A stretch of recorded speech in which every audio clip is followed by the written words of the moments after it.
Mungkin kita pernah mendengar kisah cinta paling inspiratif dalam Islam, seperti kisah cinta Nabi Yusuf dan Zulaikha, Nabi Muhammad SAW dan Sayyidah Khadijah radhiyallahu anha, atau kisah cinta Ali bin Abi Thalib dan Fatimah Az-Zahra. Kisah cinta ketiga pasangan ini sering kita dengar, tapi tahukah, selain tiga kisah ini, masih ada satu kisah cinta lagi yang tidak kalah menarik. Kisah kali ini yaitu tentang kisah cinta beda agama putri Rasulullah SAW, yaitu Zainab dan seorang pemuda Quraisy bernama Abil As bin Rabi. Selain menyayat hati, kisah yang satu ini akan menggambarkan kepada kita betapa cinta itu bukan memaksakan kehendak. Zainab adalah salah satu putri Rasulullah SAW yang dalam sejarahnya meninggalkan kisah cinta begitu mendalam. Setelah memasuki usia pernikahan, sang bibi, yakni Halah binti Khuwailid, saudara Ummul Mukminin Khadijah radhiyallahu anha, meminang Zainab untuk putranya, yaitu Abil As bin Rabi. Semua pihak pun ternyata setuju dengan perjodohan ini, dan saat pernikahannya, sang ibu, yakni Sayyidah Khadijah, memberikan kalung sebagai hadiah dan ungkapan tanda sayang kepada Zainab. Pernikahan itu berlangsung sebelum turun wahyu kepada Nabi Muhammad SAW. Zainab dan Abil As bin Rabi selalu hidup dalam keharmonisan. Akan tetapi, kemudian semua berubah setelah Nabi Muhammad SAW diangkat menjadi Rasul. Zainab pun beriman dan memeluk Islam, akan tetapi Abil As tidak mudah meninggalkan agamanya. Maka kedua suami istri itu harus rela bahwa ada hal yang lebih kuat dari cinta mereka yang harus memisahkan antara keduanya. Abil As bin Rabi tetap tidak mau meninggalkan agama nenek moyangnya, sedangkan Zainab juga tidak ingin meninggalkan Islam. Hari-hari berlalu dalam keadaan demikian. Kemudian Rasulullah SAW dan kaum muslimin hijrah ke Madinah. Namun Zainab masih tetap tinggal di Mekah bersama suaminya. Pada saat itu belum ada larangan pernikahan beda agama. Setelah Rasulullah SAW hijrah ke Madinah, terjadilah perang Badar. Pasukan Quraisy berangkat untuk memerangi Rasulullah SAW dan tak disangka, di antara mereka terdapat Abil As bin Rabi. Situasi menjadi semakin kritis ketika pasukan kafir Quraisy kalah dan Abil As jatuh menjadi tawanan di tengah kaum muslimin di Madinah. Kemudian kaum Quraisy mengutus orang untuk menebus tawanan-tawanannya. Zainab pun mengirimkan harta dan sebuah kalung untuk menebus suaminya, yakni Abil As bin Rabi. Ketika Rasulullah SAW melihat kalung itu, hatinya pun merasa iba. Beliau lalu bersabda kepada para sahabatnya, "Jika kalian tidak keberatan melepaskan tawanan dan mengembalikan harta miliknya, maka lakukanlah." Mereka menjawab, "Baiklah, wahai Rasulullah." Kemudian mereka melepaskannya dan mengembalikan harta milik Zainab. Di sini, Abil As bin Rabi berjanji kepada Rasulullah untuk membebaskan Zainab dan mengembalikannya kepada beliau di Madinah. Abil As pun pulang ke Mekah bersama kalung yang tadi dikirim sang istri. Kini ia tahu betapa cinta dan kesetiaan Zainab tidak pernah berkurang untuknya, meski agama menjadi tembok pemisahnya. Namun ia tetap bertekad untuk mengembalikan Zainab kepada sang mertua. Begitu sampai di rumah, Abil As mengucapkan terima kasih kepada sang istri. Ia pun berkata, "Kembalilah kepada ayahmu, wahai Zainab," ucapnya sambil berusaha berbesar hati. Pada hari yang telah ditetapkan, Zaid bin Haritsah bersama seorang laki-laki Ansar diutus Rasulullah untuk menjemput Zainab di sebuah desa di pinggiran kota Mekah. Abil As yang tidak kuasa menahan tangisnya saat melepas kepergian sang istri. Bagaimana dia mampu melepaskan orang yang dicintainya, sedangkan dia mengetahui bahwa itu merupakan perpisahan terakhir, selama kedua hati masih berpegang pada agamanya masing-masing. Hatinya semakin sedih lagi, karena ternyata Zainab sedang mengandung janin buah hatinya dan ia tidak bisa mengantarkan Zainab keluar ke kota Mekah, sebab keadaan pasca perang saat itu. Abil As lalu mengutus saudaranya, yaitu Kinanah bin Rabi, untuk mengantarkan Zainab. Ia berpesan, "Wahai saudaraku, tentulah engkau mengetahui kedudukan Zainab dalam jiwaku. Aku tidak menginginkan seorang wanita Quraisy yang menemaninya keluar ke kota Mekah, dan engkau tentu tahu bahwa aku tidak sanggup membiarkannya berjalan sendirian. Maka temanilah dia menuju tepi dusun, di mana telah menunggu dua utusan Muhammad. Perlakukanlah dia dengan lemah lembut dalam perjalanan, dan perhatikanlah dia sebagaimana engkau memperhatikan wanita-wanita terpelihara.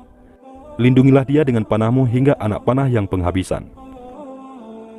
Rupanya perjalanan Kinanah membawa Zainab tidaklah berjalan mulus. Ketika Zainab berada di punggung unta, Hubar bin Aswad al-Aswadi, salah seorang dari kafir Quraisy, menusuk perut unta itu dengan tombak, hingga Zainab terlempar jatuh dan mengeluarkan darah. Janinnya telah gugur di atas gurun pasir, tapi Zainab tetap tabah dan tetap mantap hijrah ke Madinah. Setelah melewati beberapa hambatan, Kinanah berhasil membawa Zainab dan menyerahkannya kepada Zaid bin Haritsah dan temannya. Keduanya lalu membawa Zainab kepada Rasulullah SAW.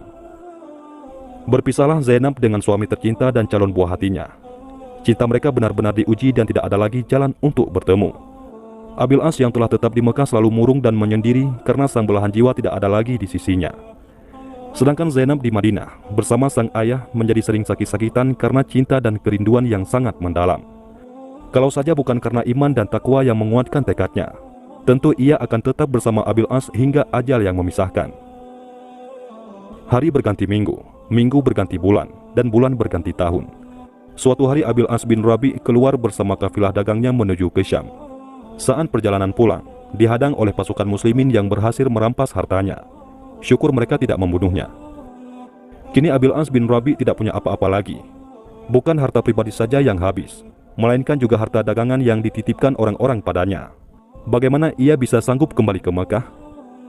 Di tengah keputusasaan saat itu, teringatlah Abil As kepada Zainab, wanita yang begitu mencintai dan setia padanya. Maka diputuskan pada suatu malam, ia menyusup ke kota Madinah dengan sembunyi-sembunyi. Abil As berhasil bertemu Zainab dan segera mengatakan maksud kedatangannya. Ia meminta bantuan Zainab untuk melindunginya, dan ia juga berharap harta dan dagangannya bisa dikembalikan. Masih begitu besar cinta di hati Zainab untuk Abil As. Karena itu pula, ia bersedia melindungi laki-laki tersebut. Ketika masyarakat Madinah mengetahui keberadaan Abil As di masjid, mereka pun berkerumun dan berniat untuk menangkapnya. Tapi kemudian Zainab berseru, "Hai orang-orang, Abil As bin Rabi dalam lindungan dan jaminanku." Rasulullah SAW yang sedang sholat menyelesaikan sholatnya. Beliau segera menemui orang banyak dan bersabda, "Wahai orang-orang, apakah kalian tidak mendengar apa yang aku dengar? Sesungguhnya, serendah-rendah seorang muslim, mereka tetap dapat memberi pelindungan." Kemudian beliau masuk menemui putrinya. Zainab berkata, "Ya Rasulullah, sesungguhnya jika Abil As dianggap keluarga dekat, ia masih putra paman. Jika dianggap jauh, ia bapak dari anakku, dan aku telah melindunginya."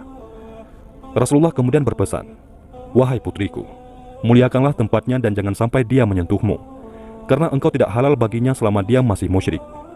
Meski begitu, Rasulullah SAW ternyata melihat kesetiaan putrinya kepada suami yang ditinggalkannya. Singkat cerita, Rasulullah SAW memerintahkan harta Abil As yang dirampas pasukan muslimin bisa dikembalikan. Beberapa orang di antara para perampas berkata, "Hai Abil As, maukah engkau masuk Islam dan mengambil harta benda ini? Karena semua ini milik orang-orang musyrik." Tahukah apa yang dijawab Abil As? Ia berkata, "Sungguh buruk awal Islamku jika aku mengkhianati amanat harta yang dipercayakan padaku." Mereka pun tetap mengembalikan harta itu kepada Abil As demi kemuliaan Rasulullah dan sebagai penghormatan kepada Zainab. Laki-laki itu pun kembali ke Mekah dengan membawa hartanya dan harta orang banyak yang telah diamanahkan kepadanya. Setelah mengembalikan harta kepada pemiliknya masing-masing, Abil As berdiri dan berkata, "Wahai kaum Quraisy, apakah masih ada harta seseorang di antara kalian padaku?" Mereka menjawab, "Tidak. Semoga Tuhan membalasmu dengan kebaikan. Kami telah mendapati kamu seorang yang jujur dan mulia." Abil As berkata, "Aku bersaksi bahwa tiada Tuhan selain Allah dan bahwa Muhammad adalah Rasul-Nya. Demi Allah, tiada yang menghalangi aku masuk Islam di hadapan Muhammad SAW, kecuali karena aku khawatir mereka menyangka aku ingin makan harta kalian. Setelah Allah menyampaikannya kepada kalian dan aku selesai membagikannya, maka aku masuk Islam." Akhirnya, Zainab dan Abil As yang pernah berpisah selama 6 tahun itu kembali bersatu dalam satu atap rumah tangga dan satu iman bersama anak-anak mereka. Sayangnya, kebahagiaan itu tidak berlangsung lama. Setahun setelah mereka semua berkumpul, Zainab wafat pada tahun 8 Hijriah mendahului sang suami. Rasulullah sangat sedih atas kepergian putrinya. Bahkan beliau sendiri ikut turun ke dalam kuburan saat pemakaman. Zainab wafat dengan meninggalkan kisah cinta dan kenangan terbaik. Beliau menjadi contoh terbaik dalam kesetiaan istri, keikhlasan cinta, dan kebenaran iman. Tidak heran jika suaminya berkata, "Putri Al-Amin, semoga Allah membalasnya dengan kebaikan, dan setiap suami akan memuji sesuai dengan yang dikehendakinya."